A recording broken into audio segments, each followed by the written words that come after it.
He was in his bedroom, sitting on the edge of the bed, smoking crack. I just put my life on hold to take care of you. I hate to say, but I relate so much to Khloe after watching this documentary on Lamar Odom. So I felt compelled to share my story as a cautionary tale to prevent other women from sacrificing themselves for a man who will repay you with a slap in the face.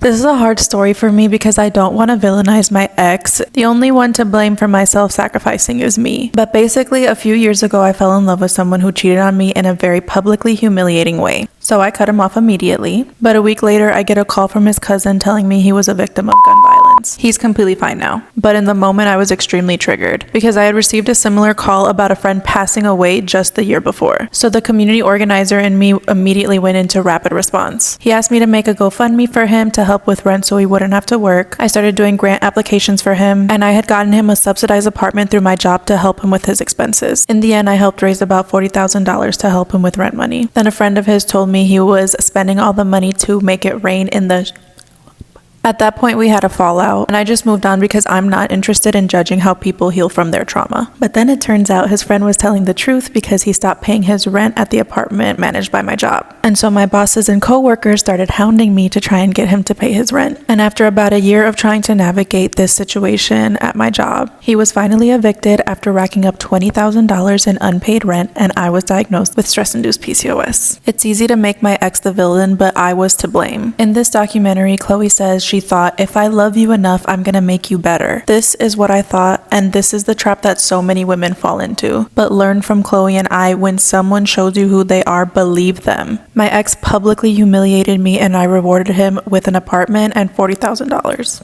I gave myself PCOS by stressing about him when I should have poured all that energy into myself. But that's what I'm doing now. I quit my job and I'm solo traveling the world so I can learn how to choose myself. So follow along if you want to see my solo travel journey to self-love, and please let this be your sign to choose yourself.